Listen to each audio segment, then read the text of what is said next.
स्वतंत्रता के बाद भारतीय नारी की स्थिति में क्रांतिकारी बदलाव आए। आज की नारी राजनीतिक, सामाजिक, आर्थिक सभी क्षेत्रों में आगे बढ़ रही है। पर इन सब की शुरुआत कब हुई? ये कहानी है 19वीं सदी की, जहां भारत देश कई सामाजिक कृत्य जैसे विधवाओं का शोषण, बाल विवाह, देवदासी, सती जैसी प्रथाओं में जकड़ा हुआ था। पुरुष प्रधान संस्कृति में स्त्री का बढ़ना मानो अभिशाप था। ऐसे में क्या होगा स्त्री का भविष्य? क्या होगी स्त्री की दशा? वो एक स्त्री ही समझ सकती थी और यही बदलाव लाने के लिए दो रणरागिनियों ने जन्म लिया, जिनके नाम थे सावित्रीबाई फुले और फातिमा शेख।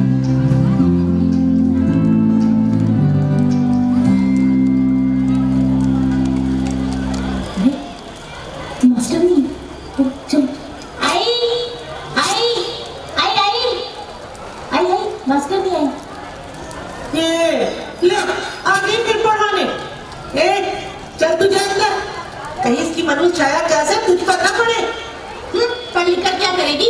वैसे भी चूल्हा ही तो संभालना है, बच्चे ही तो संभाले, कपड़े ही तो धोने। बड़ी आई इस चीज को शिक्षित करने वाली।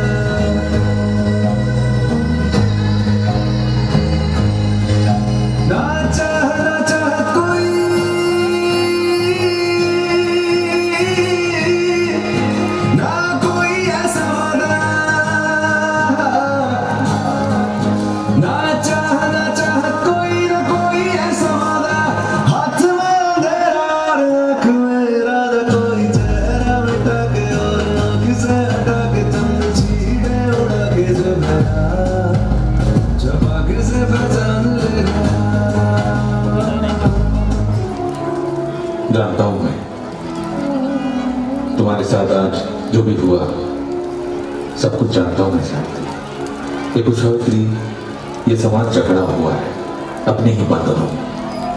अपने अज्ञान में ही आनंदित रहते हैं लोग, राम रम पाप पुण्य की भाषा करते हैं, लेकिन उन्हें ये नहीं पता कि नारी को अज्ञान में रखकर कितना बड़ा पाप किया उन्होंने।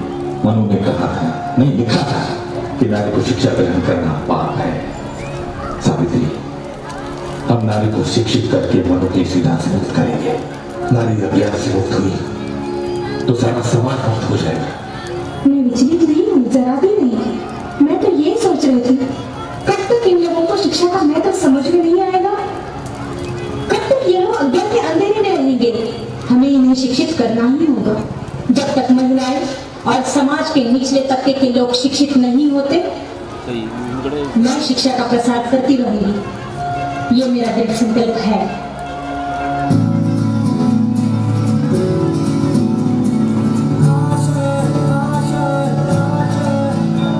कुछ पाने की हो आस आस, कोई धर्मा हो जो खास खास आशाएं, हर कोशिश में हो बार बार करे दरियाओं को आर पार आशाएं, तूफानों को चीर के मंजिलों को छीन ले आशाएं, उम्मीदें हंसे होंगी, अब मुश्किल नहीं कुछ भी, नहीं कुछ भी। आशाएं होंगी, उम्मीदें हंसे होंगी, अब मुश्किल नहीं कुछ भी, नहीं कुछ भी।